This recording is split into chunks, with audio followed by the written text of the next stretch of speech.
Daily ನಾನೇ load ಬಂದಾಗ, lorry ಬಂದಾಗ ಅನ್ಲೋಡ್ ಮಾಡ್ಕೊಳ್ತೇನೆ. ಅದು ಟೆಸ್ಟ್ ಮಾಡಿ ಅನ್ಲೋಡ್ ಮಾಡ್ಕೊಳ್ತೇನೆ. ಸ್ವಲ್ಪ ಜನ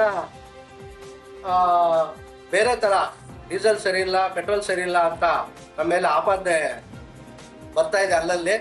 ದಯವಿಟ್ಟು ಇದು ಸುಳ್ಳು ಸುದ್ದಿ, ಇದಕ್ಕೆ ಗಮನ ಕೊಡಬೇಡಿ. ನಾನೇ ಕ್ವಾಂಟಿಟಿ ಚೆಕ್ ಮಾಡ್ತಾ ಇದ್ದೀನಿ. ದಯವಿಟ್ಟು ಕಂಪ್ನಿ ಕಡೆಯಿಂದ ನಮಗೆ ಒಂದು ಅವಕಾಶ ಇದೆ, ಏನು ಪೆಟ್ರೋಲನ್ನು ಡೀಸೆಲನ್ನು ಚೆಕ್ ಮಾಡಿ ತುಂಬಿಸ್ಕೋಬೇಕು ಅಂತ. ದಯವಿಟ್ಟು ತಮಗೆ ಅವಕಾಶ ಕೊಡ್ತೀನಿ. ಕಂಪ್ನಿ ಕಡೆಯಿಂದ ಅವಕಾಶ ಇದೆ, ಅದನ್ನು ನೀವು ಚೆಕ್ ಮಾಡಿ ತುಂಬಿಸ್ಕೊಳ್ಳಿ. ಏನಾರ ವ್ಯತ್ಯಾಸ ಬಂದರೆ ನಾನು ಆಫೀಸ್ ಮೇಲೆ ನನ್ನ ನಂಬರ್ ಇದೆ, ನನ್ನ ಕಾಂಟ್ಯಾಕ್ಟ್ ಮಾಡ್ಬೋದು. ನಾನು ಇದನ್ನು ಸ್ಪಷ್ಟವಾಗಿ ಹೇಳ್ತೀನಿ. ನನ್ನ ಮೇಲೆ ಸುಮ್ಮನೆ ಆಪಾದನೆ ಮಾಡ್ತಾ ಇದ್ದಾರೆ. ಅದನ್ನು ಕಿವಿಗೆ ಹಾಕ್ಕೊಳ್ತೀರಾ, ನಮಗೆ ಸಹಕಾರ ಕೊಡಬೇಕು ಅಂತ ತಮ್ಮೆಲ್ಲರಲ್ಲಿ ಬೇಡ್ಕೊಳ್ಳಿ.